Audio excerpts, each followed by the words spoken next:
भव सिद्धे नय सिद्धे संयम सिद्धे चरित्र सिद्धया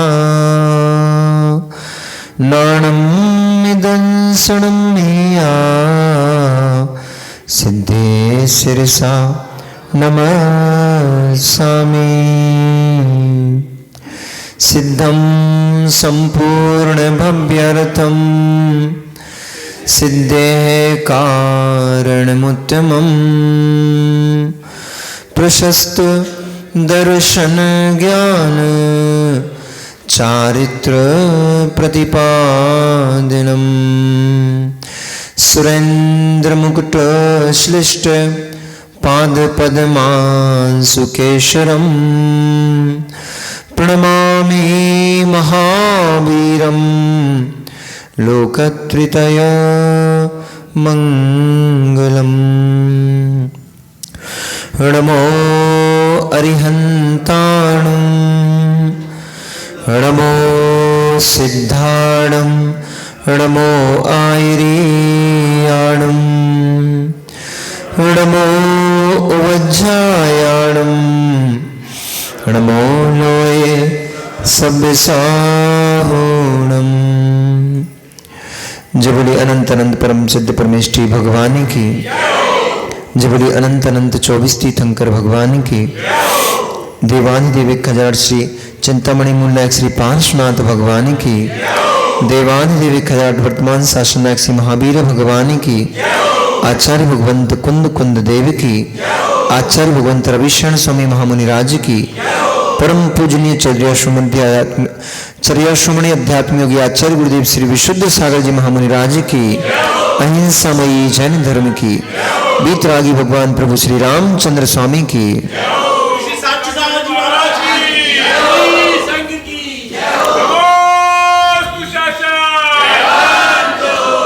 मनुष्यों वर्तमान शासन नायक भगवान वर्धमान स्वामी के शासन काल में हम सभी भव्य जी भी हमें राजते हैं। परम भट्टारक महाश्रमण उन भगवान वर्धमान स्वामी के मुख कमल से निश्रित बागवादिनी भगवती मां जिनवाणी का हम सभी भव्य जीव यहाँ करुणांजलि लगा करके पान कर रहे हैं। यह बागवादिनी यह भगवती मां जिनवाणी सभी जीवों का कल्याण करे, सभी जीवों का मोक्ष मार्ग प्रशस्त करे।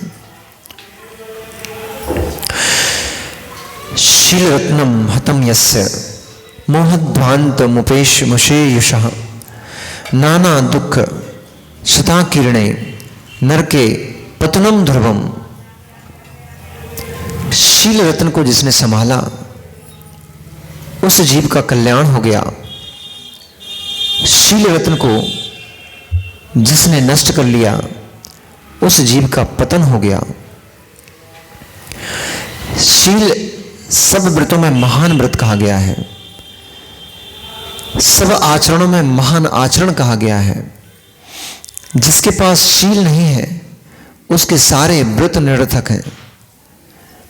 जिसके पास शील नहीं है उसकी कोई कीमत नहीं, और जिसके पास शील है उसके अल्प व्रत भी बहु कर्म निर्जरा का साधन बन जाते हैं। शील की बड़ी महिमा है, इसलिए आचार्य भगवंत ने यहां लिखा शील रत्नम हतम यस्य। जिस पापी दुरात्मा ने, जिस दुर्बुद्धि ने अपना शील धर्म ही नष्ट कर लिया है, मोह ध्वांत में मुपेयुषः, मोह में पड़ करके, राग में पड़ करके, मोहिनी कर्म के वशीभूत होकर के जिस जीव ने अपना शील नष्ट कर लिया है, नाना दुख शता कीर्णे नरके पतनम ध्रुवम, वो जीव नियम से नरक में पतन को प्राप्त होता है और जाकर के नरक में अनेक अनेक दुखों को भोगता है। शील को मात्र इतना समझ लो कि परस्त्री नहीं देखना, पर स्त्री के प्रति आसक्ति का भाव नहीं रखना, अथवा अपनी ही धारा में संतोष करना, इतना ही मात्र शील नहीं है। जितने भी कषाय परिणाम हैं, क्योंकि पंकज भैया, पवन भैया, 18,000 शीलों की प्राप्ति कहाँ होती है? 14वें गुण स्थान में। 13वें गुण स्थान बढ़ती केवली भगवान को भी पूरे 18,000 शीलों की प्राप्ति नहीं होती, 14वें गुण स्थान में जाकर के 18,000 शीलों की प्राप्ति होती है। अब सोचो शील कितनी बड़ी वस्तु है। ये अभागे अज्ञानी लोग क्या जाने शील की महिमा को। चंद टुकड़ों के पीछे, थोड़े से धन के पीछे, थोड़ी सी संपत्ति के पीछे जो लोग अपने शील को बेच कर जाते हैं, उनको क्या पता शील की क्या महिमा है। उनको क्या मालूम कि शील रत्न कितना बहुमूल्य रत्न है, जिसे 14वें गुणस्थान वर्ती केवली भगवान प्राप्त करते हैं। क्योंकि 13वें गुणस्थान में तो भगवान हो चुके भैया, 13वें गुणस्थान में तो भगवान हो चुके, फिर भी कुशील कहला रहे हैं। आचार्य कई बार उदाहरण देते कि शराबी के साथ रहने वाला भले ही नहीं पीता हो, शराबी व्यक्ति के साथ रहने वाला, उठने बैठने वाला, व्यसनी के साथ उठने बैठने वाला, जिसके चाल चलन ठीक नहीं है, ऐसे व्यक्ति के साथ उठने बैठने वाला व्यक्ति भी बदनाम हो जाता है। ऐसे ही जिस शरीर के साथ वे केवली भगवान निवास कर रहे हैं, वह केवली आत्मा जिस शरीर में निवास कर रही है, इस शरीर ने पाप किए थे दीपक भाई।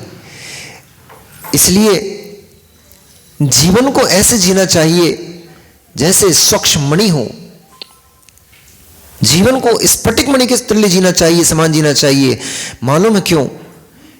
क्योंकि संसार में बड़े द्वेषी लोग बैठे हुए हैं और वे इसी ताक में है, इसी फिराक में है कि कब आप उत्थान करो और हम कब नीचे आपको गिराएं। आपका किया हुआ एक दुष्कृत्य, आपका किया हुआ एक गलत कार्य अभी तो शायद कोई कुछ नहीं करेगा,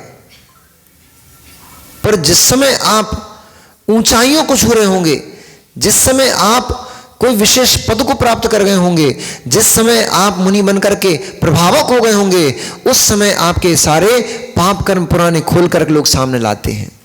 ऐसा समय है आज। इसलिए जीवन में हम बहुत कुछ कर पाए, मां नहीं कर पाए। इतनी बहनें यहां बैठी हुई हैं, जितने युवा भाई इधर बैठे हुए हैं, आपको इस बात को सुनकर के और बहुत बड़ा निर्णय आज करना है कि जीवन में हम संयमी महाव्रती बन पाए नहीं बन पाए, कोई बड़ी बात नहीं है। जीवन में हम उत्कृष्ट महाव्रतों को प्राप्त कर पाए अथवा न कर पाए, कोई टेंशन मत लेना। अणुव्रतों को भी ग्रहण कर पाए न कर पाए, कोई टेंशन मत लेना। लेकिन इतनी सुरक्षा अपनी जरूर करके रखना कि मेरी शील संपत्ति नष्ट ना होने पाए, मेरे से मेरे आचरण में ऐसा कोई दोष न लग जाए कि मेरे ऊपर भविष्य में कोई कलंक लगाने वाला खड़ा हो जाए। हम आचार्य विद्यासागर महाराज जी से बड़े प्रभावित हैं एक बात के लिए। वैसे तो उनमें गुणों का भंडार है, वैसे तो गुणों के भंडार है वो, पंचम काल में तीर्थंकर जैसे हैं वो तो, पुण्य प्रकृति पंचम काल में तीर्थंकरों जैसा यश दिला रही है। पंचम काल में तीर्थंकर तो होते नहीं, चौथे काल में थे, पर हमने तीर्थंकर भगवान को तो नहीं देखा, लेकिन इन आचार्य भगवंतों को देखते हैं और इनके वैभव को देखते हैं।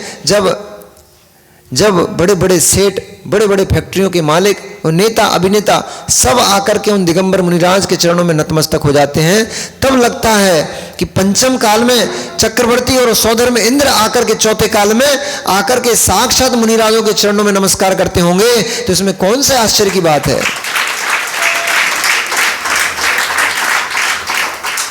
हम आचार्य भगवान की इस बात से बड़े प्रभावित थे, शुरू से ही रहे हैं। जब से हमने धर्म को समझा है तब से हम एक बात के लिए बड़े प्रभावित हैं उनसे, कि इतनी सारी सुंदर सुंदर आरिकाएं उनके सामने, जब वो स्वयं युवा थे, पवन इसको सुनना है अपने को। और विश्वास मान मित्र, मैं कई बार इस पर सामायिक करता हूं कि आचार्य विद्यासागर महाराज जी जिस समय युवा अवस्था में थे, उस समय उनको आचार्य पद मिला, और इतनी सुंदर सुंदर आरिकाएं, लोग तो तरसते हैं कि हमारे बेटों को बिटियां मिल जाए ऐसी। पर धन्य वे बिटियां जिनने कुशील को नहीं शील को स्वीकारा, वे माताजियां भी धन्य हैं। ऐसी युवा और सुंदर सुंदर युवतियां उनके पास दीक्षा लेने, उनके पास ब्रह्मचर्य अवस्था में रही। पर आज तक के इतिहास में आचार्य विद्यासागर जी के ऊपर कोई ये कलंक नहीं है कि किसी स्त्री के साथ, किसी ब्रह्मचारी के साथ उनने दुर्व्यवहार करा हो। ऐसा नहीं कह रहे कि और महाराजों के ऊपर कलंक है, पर हम इस बात से उनसे प्रभावित थे।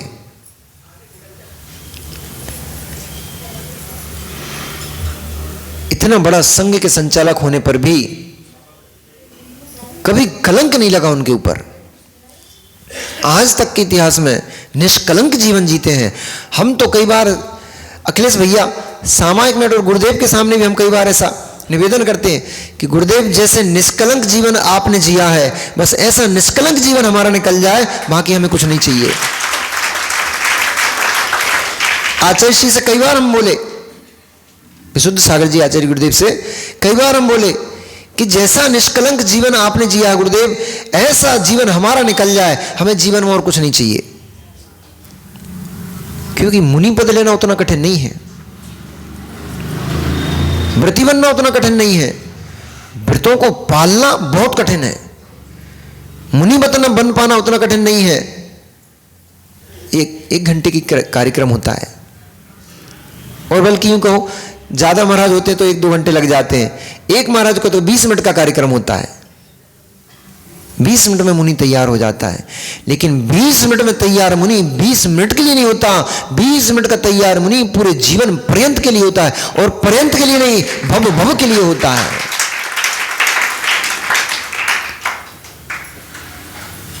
मुनि पने में जी गए, मुनि पने में जी गए तो आंसू भैया पूरा संस्कृति मुस्कुराती है, पूरा देश मुस्कुराता है, पूरी समाज मुस्कुराती है, परिवार मुस्कुराता है। कल देखा था आपने,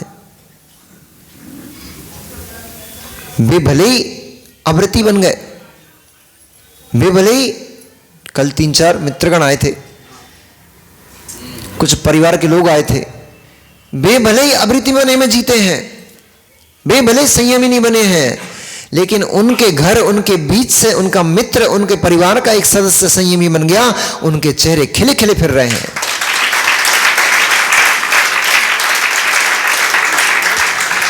बड़ा गर्व होता है, बड़ा आनंद आता है, हमारा मित्र मुनिराज है, हमारा भाई मुनिराज है, हमारा बेटा, हमारा भांजा, नाती पोता आदि आदि जिनके जो संबंध रहे, जिनके जो संबंध थे, वे अपने अपने संबंध को उसमें देख करके आनंदित होते हैं। एक व्यक्ति मुनिराज बन जाता है, पूरी संस्कृति, पूरी समाज मुस्कुराती है। फिर सोचो, जिसको सामान्य मुनिराज से दीक्षा मिल जाए तो इतना आनंद है, जिसको सामान्य मुनिराज, सामान्य आचार्य भगवंत से दीक्षा मिल जाए तो इतना आनंद है। वो भरत के आनंद का क्या कहना, केवली भगवान के सामने श्रीफल चढ़ा रहा, निवेदन कर रहा है, भगवान भूल तो नहीं गए? कहां बैठे थे कल? कुलभूषण देशभूषण मुनिराज की गंधकुटी सभा में वे भरत का पूरा राजा, भरत का पूरा दल, पूरा परिवार वहां बैठा हुआ था। त्रिलोक मंडन हाथी का क्या हुआ, क्यों ये शांत हो गया, उसके बारे में जब कथा सुनी, और कथा सुनकर के राजा भरत का वैराग्य दृढ़ हो गया। वैरागी तो पहले से ही थे, दीक्षा के भाव तो पहले से ही थे, परंतु एक धक्का के लिए कोई निमित्त चाहिए पड़ता है। कई बार मोनू भैया वैराग्य की उत्पत्ति होती है, एक बार नहीं होती जीवन में। कई बार लगता है कि अब हमें संयम धारण करना चाहिए, इस असंयम के जीवन में कोई सार नहीं है। ये जो जीवन है ये क्या है, चल रहा है, खत्म हो जाएगा, इससे लेके क्या जा पाएंगे। कई बार ऐसे जीव के अंदर भाव उत्पन्न होते हैं, परंतु मोह पुनः खींच लेता है, विषमताएं पुनः खींच लेती हैं अपनी ओर, पुनः उन्हीं राग रंग में उलझा के बैठा देती हैं। कई बार वैराग्य आता है, कई बार दीक्षा लेने का भाव आता है। उस भाव को जिस जीव ने संभाल लिया, पकड़ लिया, वो निकल जाता है। जो उसको नहीं पकड़ पाया वो बेचारा गिर जाता है। जैसे 11वें गुण स्थान तक के लिए कितना पुरुषार्थ करना पड़ता है नितिन भैया। सोचो कि 6वें गुण स्थान में मुनि बनने के लिए इतना पुरुषार्थ चाहिए पड़ता है। 7वें गुण स्थान में शुद्ध धर्म ध्यान की शुद्धि के लिए कितना पुरुषार्थ करना पड़ता है। तो वो जीव, उस जीव से तो मिलो जरा 1 मिनट के लिए, उस जीव से तो मिलो 1 मिनट के लिए जिसने 6वें गुण स्थान को पार किया, 7वें गुण स्थान को पार किया, 8वें गुण स्थान को पार किया, 9वें 10वें गुण स्थान को पार करके वो जाकर के 11वें गुण स्थान में पहुंचा। कितनी विशुद्धि बनाई होगी, कितने कितने भावों की विशुद्धि बनाई होगी, कितना कितना उसने उग्र उग्र तप किया होगा, कहां कहां गिरते परिणामों को संभाला होगा, तब जाकर के उसको 11वां गुण स्थान मिला था। पर काल क्षय भव क्षय होने से नीचे गिर गया। परिणामों की धारा भैया, परिणामों की धारा। कैसे कैसे एक एक सीढ़ी चढ़ के। इन बच्चों से मिलो, छोटे छोटे से जो बच्चे होते हैं ना, जब चलना सीखते हैं, चींटी से मिलो, चींटी से एक दाना लेके चलती है, अपने से लगभग 4 गुना भार, और लेके चलते चलते बड़ी मुश्किल से वो दीवार के सहारे चलते चलते आधी दीवार तक पहुंची और वहां से धड़ाम से गिर गई।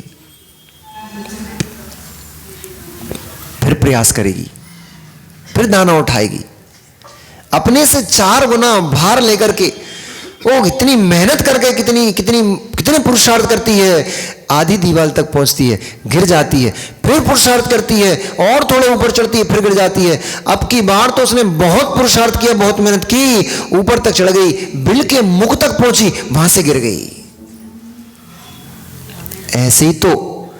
ऐसे ही तो ये पुरुषार्थी का पुरुषार्थ होता है, ऐसे ही तो भगवान बनने वाले जीव का पुरुषार्थ होता है। एक बार में कोई भगवान नहीं बनता।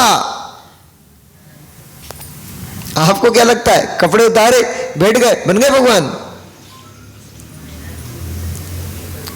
कपड़ा उतारना, दीक्षा लेना, ये 20 मिनट की क्रिया होती है, आधे घंटे की 1 घंटे की क्रिया होती है, भी तो उतर गए। अब प्रक्रिया शुरू होती है, अब मुनिपना शुरू होता है। अभी तक कार्यक्रम अलग चल रहा था।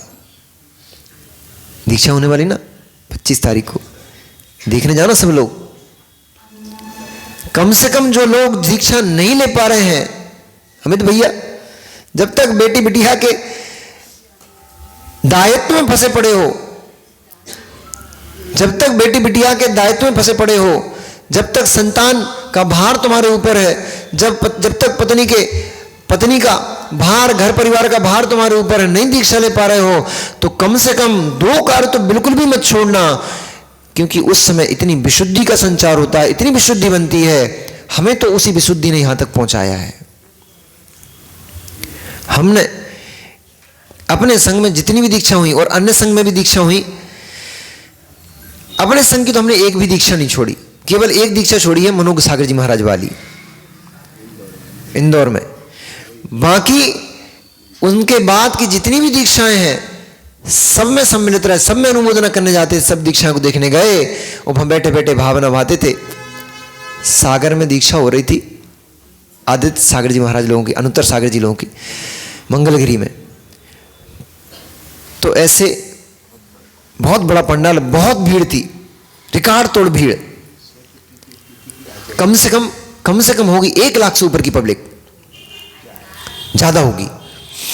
इतनी विशाल पंडाल, विशाल पब्लिक के बीच में, कहीं बीच में हम बैठे हुए थे और सारे हमारे बीच में कुछ बच्चे बच्चियां बैठे थे।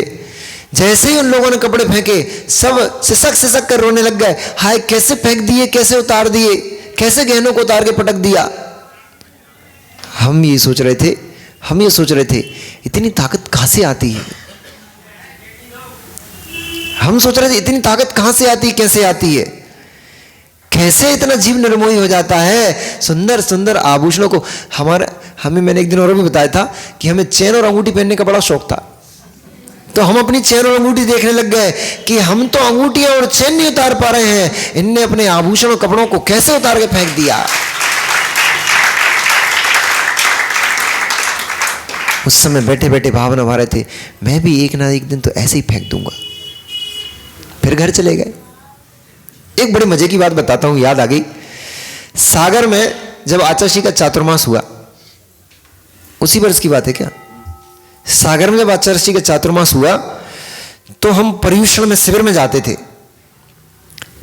जब हम शिविर में गए तो प्रवचन चल रहे थे, लगभग 5-6 हजार लोगों की भीड़ होगी।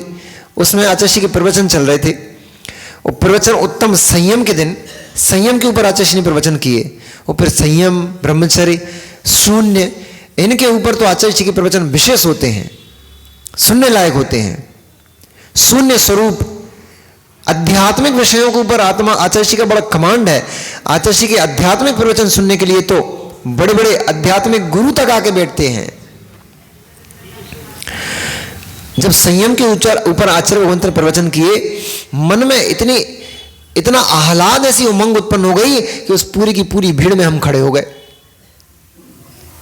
और हमने कहा, आचार्य गुरुदेव, बहुत संसार में भटक लिया, बहुत घूम लिया, बहुत फिर लिया, अब कहीं नहीं जाना है, आप तो हमारा दीक्षा दे करके हमारा कल्याण करो। ऐसी ताली बज गई वहां तो, जैसी आपने ताली बजाई ना, ऐसी वहां ताली बज गई। समाज के लोगों ने उठा लिया गोदी में, भीड़ में ही उठा के मंच तक ले गए, श्रीफल दे दिया, श्रीफल भेंट हो गया, पर्यूषण पूरा हुआ। हमने कहा, आचार्य हम घर जाते हैं, घर से आते हैं। बहुत मेहनत चाहिए पड़ती है, बहुत मेहनत चाहिए। शील सुरक्षा में, परिणामों की रक्षा में बहुत बहुत बहुत मेहनत चाहिए पड़ती है। आचार्य बोले, योगी सागर जी, जब हमने बोला आचार्य बैठो गया नहीं, उनको तो पता है अभी फूला है, पहली बार फूला है।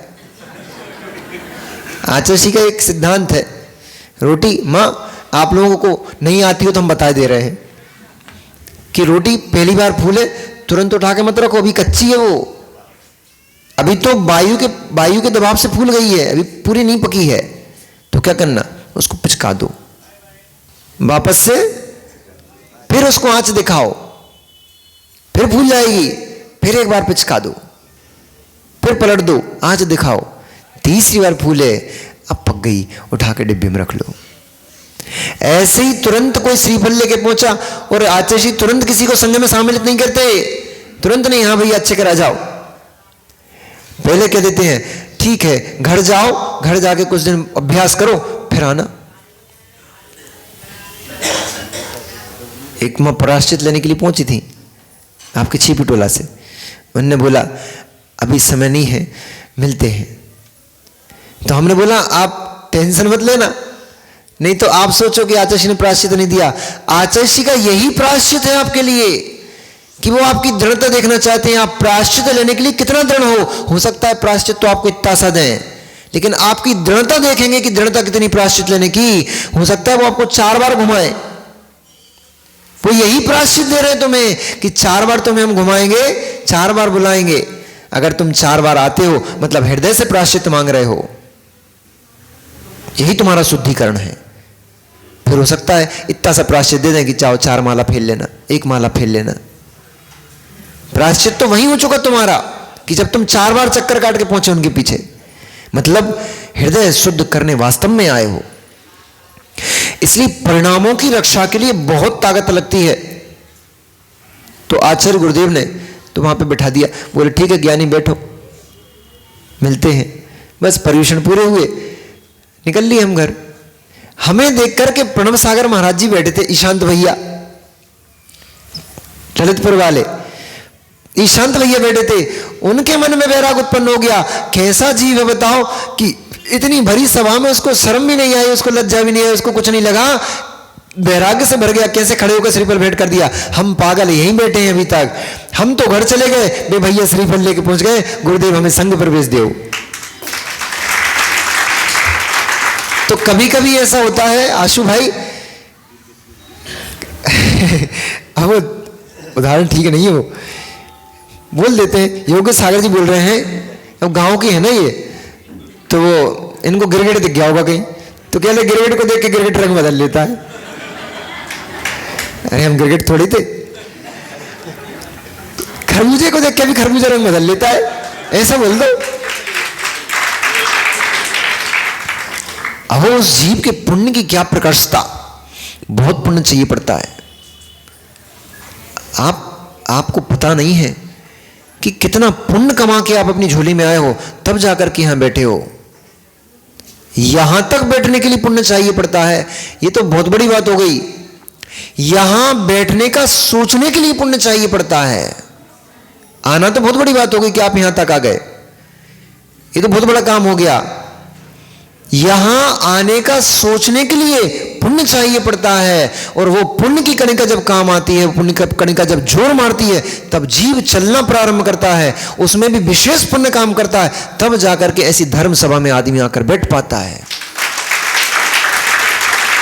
अब सोचो, जिस जीव को यहां धर्म सभा में बैठने के लिए, श्रावक बनकर के यहां बैठने के लिए, तत्व सुनने के लिए जिसको इतना पुण्य चाहिए पड़ता है, तो उस जीव के पुण्य की प्रकर्षता क्या होगी, जो 1 गुणस्थान, 2 गुणस्थान, 3 गुणस्थान, 4 गुणस्थान, 5 गुणस्थान पार करते करते करते करते 6वें गुणस्थान में मुनिराज हो गया, 7वें गुणस्थान में ध्यान में चला गया, 8वें, 9वें, 10वें, 11वें गुणस्थान तक पहुंच गया। और पर उस जीव के भावों की विकलता देखो, वहां 11वें गुणस्थान से नीचे गिर गया, मिथ्यात्व में पहुंच जाता है, पहले गुणस्थान में वापस। कितनी मेहनत चाहिए। ये हमारा पवन भाई एक भजन गाते हैं। कौन सा भजन गाते पवन? मूड मुड़ाना, वो वाला गाते हो? मूड मुड़ाना बहुत से नहीं, अच्छे होते। वो लालू गाता है, लालू गाता है, लालू ब्रह्मचारी भैया है हमारा टीकमगढ़ का। वो गाता है, ये खेल नहीं है बच्चों का, तेल निकल जाता है अच्छों का। मुनि बनना खेल नहीं है बच्चों का, मजाक मस्ती नहीं है मुनिराज बनना। भावों की दशा को संभाल पाना दीपक भाई बड़ी टेढ़ी खीर है। मिलो अपने परिणामों से। घंटे भर के लिए घर त्यागने में कितनी ताकत लगती है। त्याग के आयो कि नहीं? अब कर दो। जब तक घर वापस नहीं जा रहे तब तक घर का त्याग। 1 घंटे के लिए मां घर को छोड़ना, ऐसे घूमने फिरने जाते हो तो अलग विषय है, पर त्यागना, 1 घंटे के लिए घर का त्यागना, 1 घंटे के लिए पति, 1 घंटे के लिए पत्नी, 1 घंटे के लिए बच्चों को त्यागना, इतना मुश्किल काम है। करके देखो, कभी करा करो, कम से कम आपको इस बात का अनुभव तो हो कि त्याग कितनी बड़ी चीज होती है, त्याग करने में कितनी कितनी ताकत लगती है। वे लोग क्या जानेंगे मित्र, जिनसे चाय नहीं छूट रही है, जिनसे चाय नहीं छूट रही है, वे क्या जान पाएंगे त्याग की क्या महिमा है। हॉस्पिटल के बिस्तर के बेड पे पड़े पड़े चाय ब्रेड खा रहे हैं, वे क्या जानेंगे, वे क्या जानेंगे कि इस संयम की क्या महिमा, मुनिराज क्या होते हैं। लहसुन प्याज नहीं छूट पा रही है, आलू नहीं छूट पा रहे हैं, भटे भाजी नहीं छूट पा रही है, वे क्या बता पाएंगे कि त्याग की क्या महिमा है, संयम क्या होता, मुनिराज क्या होते हैं। मुंह हिलाने में क्या उठाई जीभ तरुआ से मार दी। पंचम काल में मुनि, कोई मुनि नहीं होते। शब्द के कहने में क्या है, क्या लगता है तुम्हारा? बुंदेलखंड में कहते हैं उठाई जीभ तरुआ से मार दी। जीवी तो हिलाना थी, इतना बोलने में क्या लगता है तुम्हारा? जीवी तो हिलाना थी। पंचम काल में मुनिराज नहीं होते। 4 दिन मुनिराज के साथ हम तो चैलेंज करते हैं, हमारे आचार्य चैलेंज करते हैं, तुम तो 4 दिन हमारे पास आके रह जाओ, और वो भी कब, जब भीषण गर्मी में बिहार चल रहा है। सब पता पड़ जाएगा कि पंचम काल में मुनिराज होते हैं कि नहीं होते हैं। तुषार, अरे ये तुषार नहीं, सर्दी के दिनों में जब तुषार पड़ रहा हो, सर्दी के दिनों में जब तुषार पड़ रहा हो, कैसी सर्दी पड़ रही है कि नदी में पानी जमने लग गया है, तालाब में ऊपर बर्फ की लेयर बनने लग गई है, और सुनो, मां की गोद में पड़ा हुआ बच्चा उससे अपने मां का आंचल दबाते नहीं बन रहा है, थरथर थरथर मुंह कांप रहा है, ऐसी प्रचंड ठंडी पड़ रही है। और तब भी मुनिराज, दिगंबर मुनिराज, निर्गंथ मुनिराज विहार करते चले जा रहे हैं। आकर मिलो उन मुनिराज से, बैठो एक दिन उनके पास। एक भैया आया था, याद है कि पवन भाई, दीक्षा लेने आया था। एक भीषण गर्मी का समय था। आंसू, छोटे आंसू, तुम थे शायद उस दिन बिहार में। भीषण गर्मी का समय था। सागर का एक भैया, सागर का आया था, कहाँ का आया था, एक भैया दीक्षा लेने के लिए आया था। उसने निवेदन किया, आचार्य श्री हमें तो भिंड का था, भिंड का, सागर में आया था, आचार्य श्री हमें दीक्षा चाहिए। आचार्य श्री बोला ठीक है, रहो, रुको। नहीं, मुझे ब्रह्मचारी तो बनना ही नहीं, मुझे इलक छुल्लक बनना नहीं, मुझे तो सीधी दीक्षा दे दो आप। आचार्य श्री बोला मिलेगी मिलेगी भाई, मिल जाएगी, पर सब्र तो करो। अभी आए तो 4 दिन संघ में रुको, तो संघ की स्थितियां तो देखो, तो मैं तो सब कर लूंगा सहन आचार्य श्री, आपका आशीर्वाद रहेगा, सब पाल लूंगा। ठीक है, आचार्य श्री बोले ठीक है जी। सागर के लिए बिहार चल रहा था उस समय, उससे 2-3 दिन पहले आया था वो। दूसरे दिन बिहार शुरू हो गया, शाम को आया। दूसरे दिन सुबह सुबह बिहार शुरू हो गया। सुबह का बिहार तो बड़ा अच्छा लगा, क्योंकि गर्मी के दिन में सुबह का बिहार आनंद देता है। आहार के बाद दोपहर को बिहार शुरू हुआ। आचार्य श्री बोले चल गया नहीं।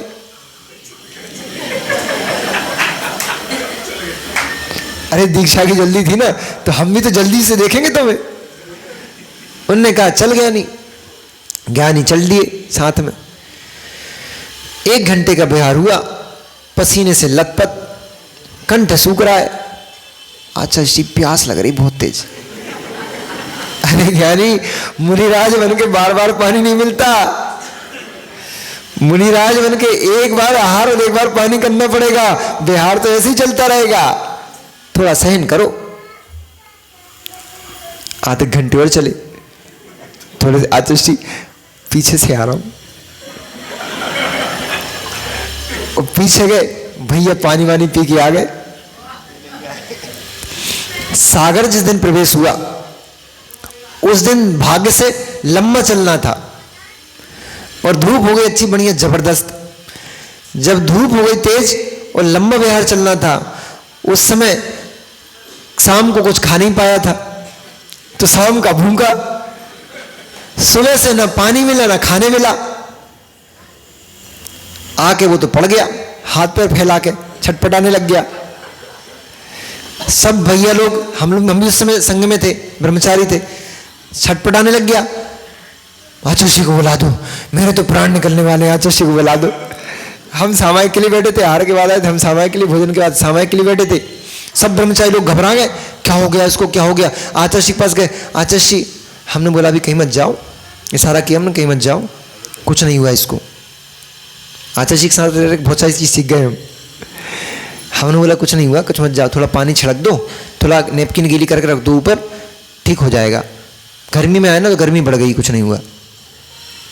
तो सब भैया लोगों ने सेवा में लग गए, कोई पैर दबा रहा, कोई सिर दबा रहा, कोई हाथ दबा रहा, कोई नेपकिन गीली करके रख रहा, हवा कर रहे। हम बैठे बैठे देख रहे भैया की नौटंकी है। हाथ पैर फड़फड़ाने लग गए। आचार्य श्री को बुला दो आप तो, नहीं तो मुझे आचार्य श्री के पास ले चलो। अरे भैया आचार्य श्री सामायिक कर रहे हैं, कमरा बंद है। नहीं नहीं नहीं, मेरे प्राण निकल जाएंगे, मैं भूत व्यंतर बन जाऊंगा, आचार्य श्री दर्शन करा दो, एक बार चरण झुला दो। फिर जब तक मेरी सामायिक पूरी हुई, मैंने चिल्लाया उसके ऊपर, मैं क्यों नौटंकी कर रहा है, तुझे घर जाना है तो शांति से चला जाना, ये प्रदर्शन क्यों कर रहा है। और तेरे जैसे जितने भूत व्यंतर आते हैं ना तुझे, या तेरे जितने भी तो चढ़ गई ना, मैंने 2 मिनट में उतारना आता है मुझे, बताऊं कैसे उतारता हूं। तो थोड़ा उसने चेहरा लाल पीला देखा, आंखें बड़ी बड़ी देखी, तो वो थोड़ा शांत हो गया, शांत होकर बैठ गया। मैंने उससे बोला, मैंने कहा बेटा तेरे बस की नहीं है, तुझे झेल नहीं रही गर्मी, तू घर जा। तो वो बोलता है खेले बात तो यही है, आप आचार्य श्री से नमोस्तु बोल देना और कह देना मैं बाद में आऊंगा। फिर वो आज तक नहीं आया।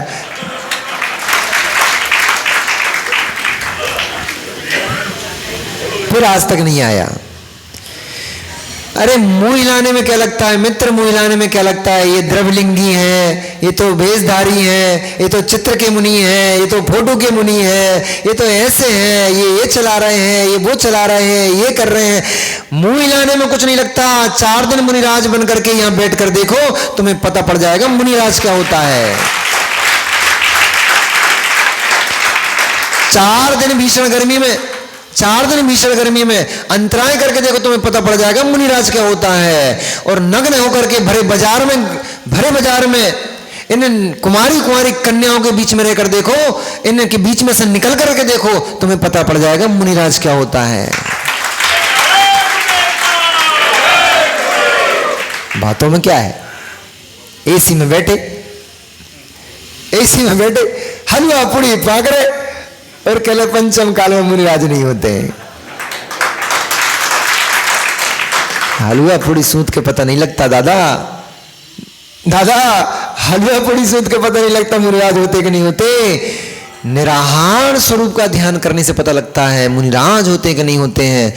पेट में एक पानी की बूंद नहीं पड़ी, कंठ सूख के चिपक रहा है, फिर भी शरीर सूख करके छुआरा होते चला जा रहा है, अंगूर से किस्मत होते बने चले जा रहा है। ऐसा शरीर लेकर भी मुनिराज 20 किलोमीटर का बिहार सुबह किया, 15-20 किलोमीटर का बिहार शाम को कर रहे हैं। उनसे मिलो, फिर पता लगेगा मुनिराज होते कि नहीं। और बिहार अकेले नहीं कर रहे हैं, आकुल व्याकुल परिणाम नहीं होने दे रहे हैं, संकलिष्ट नहीं कर रहे हैं। क्यों मुनि बन गए, पागल थे कि हम, बुद्धि खराब हो गई थी जो मुनि बन गए, ऐसे भाव उत्पन्न नहीं हो रहा। इसका नाम उत्कृष्ट मुनि दशा है। ऐसा जीवन जीने के लिए बहुत ताकत चाहिए और बहुत पुण्य चाहिए। तभी तो स्वर्ग के देवता भी इन निर्गंत तपोधनों की बलिहारी करते हैं, इनके चरणों में आकर के नतमस्तक होते हैं। हे भगवान, ऐसी दशा हमें प्राप्त हो जैसी दशा आपको प्राप्त हुई है।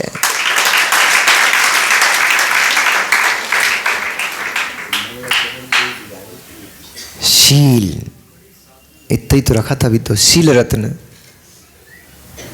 अभी तो गाथा का शील रत्न ही शुरू हुआ है। शील रत्न जिन्होंने नष्ट कर लिया है वे तो दरिद्री जीव हैं। अब आप लोग भी तो बाजार में से खरीदने सामान जाते हो तो पैक देते हो, पैकिंग देखते हो कि नहीं देखते हो? पैक है, सील बंद है। सील बंद की कीमत होती है, खुली सील में शंका होती है। जिसकी सील खुल गई तो लगता है हो सकता है नकली माल हो, इसमें सील नहीं लगा है। ऐसे जिसके पास शील रूपी संपत्ति है वही पूज्यता को प्राप्त होता है। जिसने अपना शील नष्ट कर दिया उसकी कोई नहीं पूछ होती है, कोई नहीं पूजा करता है। वे भरत चक्रवर्ती, अहो भाग्य कितना पुण्य कि उस गंधकुटी में बैठ करके, भगवान की गंधकुटी सभा में बैठ करके वे केवली भगवान से निवेदन कर रहे हैं, भगवान इस संसार रूपी सागर में तैरते तैरते थक चुका हूं मैं, अब इसमें और नहीं तैरते बनता मुझसे, मुझे इस संसार से पार निकालो। हे भगवान, मेरी नौका टूट चुकी है और मैं डूबते हुए हूं, वो अपने हाथ का सहारा देकर के मुझे इस गर्त से बाहर निकाल लो। प्रभु प्रभु, आपने कैसे उत्कृष्ट भोगों को छोड़ दिया? मैं पापी इतना वर्ष हो गया, इतने वर्ष से मैं राजगद्दी पर ही बैठा हूं, मैं क्यों बाहर नहीं जा पा रहा हूं? आज आपके दर्शन से मेरे भाव बने हैं, इसलिए अब मैं घर वापस नहीं जाऊंगा, मैं तो यही दीक्षा लूंगा। आपके ही सामने मैं दीक्षित होकर के अपनी आत्मा का कल्याण करूंगा। ऐसे ही सुनते ही सबसे पहले क्या होता है? आपका बेटा जैसे ही कहे हम तो दीक्षा लेने जा रहे हैं, तो सबसे पहले क्या होता है? ये अम्माओं की गंगा और जमुना दोनों शुरू हो जाती हैं, आंसू बहाना शुरू कर देती हैं। नहीं बेटा, तू चला जाएगा तो हमारा कौन होगा? तेरे में तुम्हारे प्राण बसते हैं, तू मां को दुखी करेगा क्या? इतने प्रकार के सेंटिमेंटल डायलॉग्स चलते हैं इनके, पता नहीं क्या। मां ने रुदन शुरू कर दिया। मां तुरंत भरत का हाथ पकड़ के बोलती है, मां क्या किया?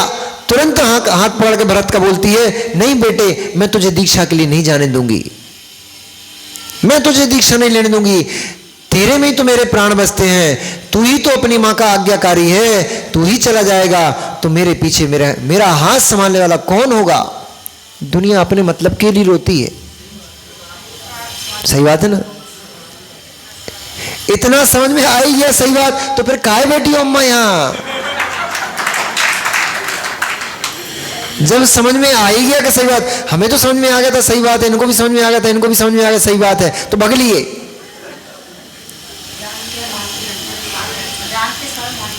यही तो हम कहते, आप हमारी मानती नहीं हो। जब हम भी आपसे यही कहते तो हमारी तो आप मानते नहीं, कहते नहीं महाराज जी आप गलत कह रहे, हम ही सही कह रहे, हम तो झूठ बोलते ही नहीं है।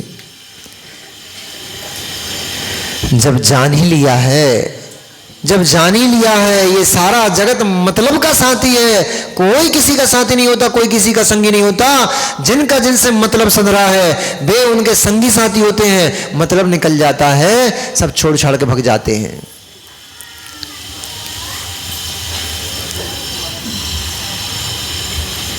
मोनू भैया स्कूल जाते थे क्या? कॉलेज भी पढ़े हो? आपके वहां पर दोस्त यार थे अच्छे घनिष्ठ, एक थाली में खाने वाले, एक साथ घूमने फिरने वाले, एक साथ मौज मस्ती करने वाले थे क्या? कहां चले गए? कहां गए वे दोस्त जो दम भरते थे? चड्डी नाड़े की दोस्ती है तुम्हारी हमारी, तो लंगोटिया यार हैं, तुम्हारे बिना हम नहीं रह सकते, हमारे बिना तुम नहीं रह सकते। वे मित्र कहां विलीन हो गए, कहां चले गए? जिन सबके अपने अपने ब्याह होते चले गए, वे अपनी डोर साल अपना लोटा छन्ना लेकर के, एक पत्नी को डराया, एक दो बच्चों को डराया, वे अपनी गली पकड़ लिए। सब अपने अपने रास्ते निकल जाते हैं। समय बीत जाता है, समय बीत जाता है, सब अपने अपने रास्ते निकल जाते हैं। कोई किसी का संगी नहीं, कोई किसी का साथी नहीं होता। संगी साथी यदि कोई होता है तो आपका विशुद्ध परिणाम आपका संगी है, साथी है। आपकी धर्म भावना आपकी संगी साथी है, बाकी कोई जगत में संगी साथी नहीं होता। भरत ने जब इस बात को जान लिया, समझ लिया कि अपनों खो नहीं है, जहां जगत में अपनों को नहीं है, जान गए समझ गए, तुरंत ही दीक्षा के लिए खड़े हो गए। मां ने रोका, राम ने रोका, तुझे पिता का वचन निभाना है बेटा, तू अभी नहीं जा सकता। भरत ने कहा भैया पिता की आज्ञा, पिता का वचन और आपकी आज्ञा के मैंने बरसों पालन किया है। एक छोटे भाई के नाते आपने जो मुझे आज्ञा दी थी मैंने खूब उसको निभाया है। मैंने राज्य अभिषेक कराया है आपकी आज्ञा से, मैंने राज्य का संचालन किया है मां के वरदान और पिता की आज्ञा से, पिता के बंधन से।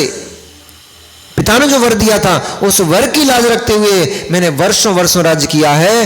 परंतु भाई मैंने केवली भगवान के चरणों में, मैंने अनंत वीर केवली भगवान के चरणों में नियम लिया था कि जिस दिन मेरे भ्राता भाई का मुझे दर्श हो जाएगा मैं राज्य लक्ष्मी को सौंप करके उनको और मैं वन को चला जाऊंगा। फिर भी आपको आए इतने दिन हो गए हैं, फिर भी मैंने आपको राज्य लक्ष्मी नहीं सौंपी। ये मेरी बड़ी दुष्टता थी। मैं कैसे पापी अपने संकल्प को भूल गया, अपने नियम को भूल गया। परंतु आज प्रबोध को प्राप्त हुआ हूं, आज ज्ञान को प्राप्त हुआ हूं। अब मैं घर वापस नहीं जाऊंगा, क्योंकि एक बार भैया मोनू गए तो फंस गए। एक दिन बताया था ना हमने कि घर में जब झगड़ा हो जाता है तो वैराग्य जाता है। आज से घर का त्याग, घर को छोड़ छाड़ के, पत्नी को छोड़ दिए, बच्चों को सबको छोड़ छाड़ के दुकान चले गए। अब तो आने नहीं, घर जाने नहीं, हमें कौन किच किच किच किच में पड़ेगा। तुम शांति से रहो, हम भी शांति से रहें, अलग अलग होकर रहेंगे। उधर धीरे से फोन आ गया, सुनो नहीं ये नहीं बोलती योगी साहब, ये सब तो गड़बड़ा जाएगी कहानी। ऐसे बोलते, सुनो बुरा मान गए क्या? अरे अब गुस्से में हमने बोल दिया ना, क्षमा तो बोल रहे हैं, सॉरी बाबा। लो जैसे ही इतना बोला सॉरी बाबा, मोम की तरह भैया पिघल कर बहने लग गए। वहीं पहुंच गए, फिर से सामय नहीं होंगी, दोपहरिया में ही पहुंच गए। लाओ भैया भोजन में क्या बनाओगे? ऐसी तो तुम लोगों की स्थिति है, घरों की ऐसी स्थिति है भैया, घरों की ऐसी स्थिति है। इसलिए एक बार वैराग्य के भाव बन गए, निकल गए तो निकल गए, वापस घर पहुंच गए तो हम जैसे पुण्यात्मा जीव अलग बात है कि कितनी बार 20 बार घर पहुंच गए, फिर वापस जाकर के फिर दीक्षा लेकर के मुनि भी बन गए। ये तो हमारा पता नहीं कौन से जन्म को पुण्योदय में आ गया। लंबा समय जिनको हो गया उनको दीक्षा लेना बड़ा मुश्किल हो जाता है। हम तो 20 साल लगभग घर में रहे, 17 मतलब 2002 में आचार्य जी में मिल गए थे। 17 यानी 15 साल आचार्य जी के पास आते जाते रहे, ब्रह्मचारी भी बने रहे, संघ में भी रहते थे महीनों महीनों, और फिर घर वापस चले जाते थे। उसके बाद भी हमने आकर के दीक्षा ले ली। ये तो हमारा पता नहीं कौन से जन्म का पुण्योदय में आ गया। बड़ा कठिन काम है। नहीं तो बड़ा कठिन काम है।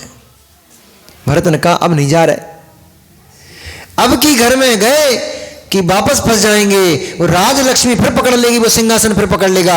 इसलिए उन्होंने तो कुछ नहीं कहा, इतना बोला भैया क्षमा दान दो और राजभार अब आप संभालो, मैं तो दीक्षा लूंगा। और केश लोंचन शुरू हो गए। ओ धन्य है उन मुनिराज की दशा, देखो धन्य है उन मुनिराज की दशा। केवली भगवान के सामने केश लोंचन कर रहा है। हम तो आचार्य भगवान के सामने किए थे तो इतना आनंद था। इस युग के सर्वश्रेष्ठ आचार्य के सामने केश लोंचन कर रहा हूं, इस बात से मैं तो आगा नहीं रहा था, समा नहीं रहा था। वो केवली भगवान के सामने केश लोंचन कर रहे हैं, उस समय भरत की क्या दशा होगी वो ही समझ सकते हैं। जे ने खाई ए जी ने जे की ने फटी बिमाई, वो का जाने पीर पर आई। तो जिसकी बीमारी नहीं फटी उसको क्या पता बीमारी की पीड़ा कैसी होती है। ऐसे जिसने आनंद की अनुभूति उसकी नहीं ली, उसको क्या पता कि केश लोंचन करते समय क्या आनंद की अनुभूति होती है। और मुनिराज और मुनिराजों के बीच में केश लोंचन की जो अनुभूति होती है, तो फिर केवली के सामने केश लोंचन की क्या अनुभूति होगी वही जान सकता है जीव। मुनिराज हो गए, भरत मुनिराज हो गए। वर्षों वर्षों का स्वप्न साकार हो गया, फलीभूत हो गया। वर्षों वर्षों से इंतजार कर रहे थे कब वो दशा हुई, जब जब मुनिराज के दर्शन करते थे, जब जब भगवान के दर्शन करते थे, उनके अंदर यही भाव उत्पन्न होता था, मां लो चाहे मत लो दीक्षा, कम से कम भगवान के सामने दर्शन करने जाती हो, उनके माथे को, उनकी मुद्रा को देखकर यही चिंतन करा करो कि भगवान हमारे पास तो घर में घोड़ा गधा तक नहीं बंधे हैं, तब भी नहीं छोड़ पा रहे हैं। शांतिनाथ भगवान के पास जाना, कुंतुनाथ भगवान के पास, अथवा कोई भी सभी महाराजाओं के पुत्र रहे हैं, राजे महाराजाओं के, कोई भी भगवान के सामने जाना और उनसे बोलना कि भगवान हमारे घर में तो घोड़े गधे तक नहीं बंधे हैं, कुत्ते बिल्ली तक नहीं हमारे घर में, तो आपके घर में तो कोटि कोटे घोड़े और कोटे कोटे हाथी, कोटि कोटि सैनिक हुआ करते थे, हजारों लोगों के ऊपर आप राज्य किया करते थे। उस सारी विभूति को आपने कैसे छोड़ दिया? कौन सी ताकत थी जिसके पीछे, इसके पीछे, कि जिस ताकत से आपने इतना सब वैभव छोड़ दिया? मुझे कुछ नहीं चाहिए आपके पास, सिर्फ इसलिए ऐसा बोलते हो कभी कि नहीं बोलते हो कि गए चावल चढ़ाए भग लिए, ये भी नहीं पता भगवान बैठे थे पांडुशिला में कि नहीं, मंच वेदी पे। ऐसा हुआ एक बार, एक भैया आए, भगवान को पांडुशिला में विराजमान कर दिया था अभिषेक के लिए, और वो भैया इतनी जल्दी में थे, आए, उनने वेदी में चावल चढ़ाए, नमस्कार कर चले गए। हम लोग किनके दर्शन करके चले गए? भगवान तो इधर बैठे,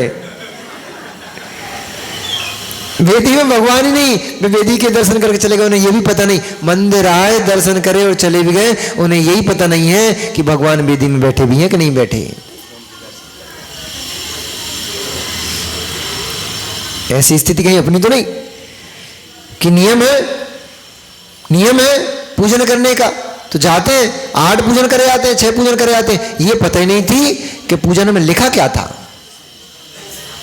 समझ समझ के एक आधी पूजन कर लो मां, समझ समझ के 8 मत करो, करो तो कोई अच्छी बात है, आप तो खूब करो, 8 करो 10 करो, समझ समझ के एक ही पूजन कर लो, कल्याण हो जाएगा।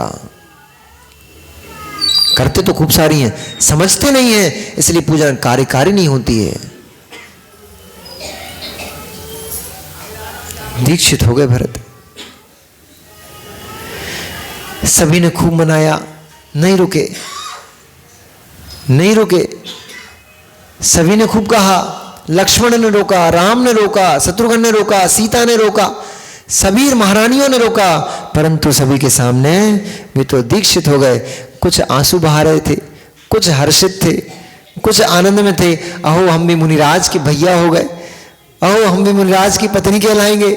अरे मुनिराज की पत्नी नहीं होती, मतलब पूर्व पर्याय की मां, कम से कम फिर अपन समापन करते हैं, बहुत हो गया, कम से कम इतनी भावना भाने में क्या लगता है? किन किन को विधवा होना अच्छा लगता है? कोई एक आध है ऐसी जिनको विधवा होना अच्छा लगता है? अब कोई सोच भी रही हो, हाथ थोड़ी उठाएंगे यहां पे, किसी को नहीं लगता। वैधव्य का जीवन किसी को पसंद नहीं है, किसी को अच्छा नहीं लगता। कैसा हो कैसा हो कि आप सदा सुहागन बनी रहो। अच्छा लगेगा ना? प्राण निकले, सुहागन बन के प्राण निकल जाए, अच्छा लगेगा कि बुरा लगेगा सबको? तो एक स्वर में बोलो तो जरा, सबको अच्छा लगेगा? अभी कुछ को अच्छा नहीं लग रहा है। आपका यदि आपका अंतिम समय, अंतिम श्वास सुहागन बन के निकले, ऐसा कितने लोग चाहते? जरा हाथ तो उठाना, महिलाएं, लोग नहीं। देख लो भैया, ये चाह रही है कि तुम लोग महाराज बन जाओ, क्योंकि ये तो तभी संभव है जब वैवाहिक जीवन को जीते जीते आप अपनी प्यार पत्नी का त्याग करके और मुनिराज बन जाओ। वो महिला सदा सुहागन बनी रहेगी, कभी उसके पति की मृत्यु नहीं होगी।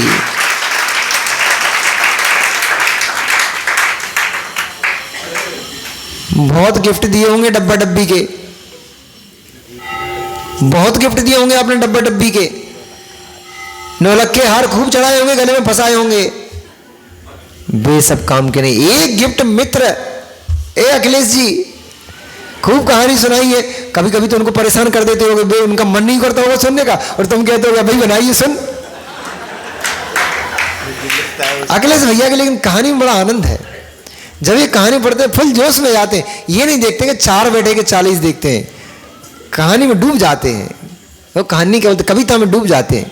तो अखिलेश भैया जीवन में बहुत उपहार दिए होंगे अपनी पत्नी को। एक उपहार जीवन में ऐसा दो कि आज मैं तुझे वो उपहार देता हूं जिससे तू कभी जीवन में वैधव्य को धारण नहीं करेगी। ये जीवन जब तक तू जिएगी सदा सुहागन बन के जिएगी। और इनकी टेंशन तो तुम लेना मत रजत भाई, इसलिए मत लेना क्योंकि हमने हाथ उठवा दिए, इनकी इच्छा है, अब ये रोकेंगी, अब रोक नहीं सकती। और क्यों रोकना, क्यों रोकना? हम तो कहते हैं तुम जाओ ताकि हम फ्री होए, हम भी जाएं। अब चलो भैया, वे चले गए, जे चले गए और जे भी चली गई, हम भी चलते हैं। अब जैसे ही दीक्षा हो गई, दीक्षा के बाद क्या होता है, सभी लोगों ने जैसे ही भगवान का विहार हुआ, थोड़ी दूर तक सभी लोग साथ में गए। आप लोग सबके साथ ऐसा होता है, मुनिराजों का बिहार होता है, थोड़ी दूर साथ जाते हो, फिर घर पर वापस लौटे आते हो। साथ कितने जाते हो? कोई नहीं जाता, गिने चुने 1-2 लोग जाते, वो भी चले गए। तो ऐसे राम लक्ष्मण आदि आदि पूरा परिवार उनका और सारा नगर प्रजा सभी लोगों ने, हमारे राजा मुनिराज हो गए हैं। और राजा अकेले मुनिराज नहीं हुए, उन मुनिराज भरत राजा के साथ 1000 महाराजाओं ने दीक्षा ली। एक बैरागी होता है, उसको देख करके अनेकों के बैरागी के भाव उत्पन्न होते हैं। पवन तुम सोच ही नहीं रहे हो, तुम्हारे निमित्त से कितने अटके पड़े हैं दद्दा, तुम्हारे निमित्त से कितने, तुम बैरागी धारण करो, तुम दीक्षा लोगे, तुम्हें देखकर कितने लोगों के दीक्षा के भाव बन जाएंगे, वे भी दीक्षित होकर मुनिराज हो जाएंगे, तुम्हारा संग बड़ो हो जाएगा। 1000 मुनिराज, 1000 महाराजाओं ने भरत के साथ दीक्षा को प्राप्त किया।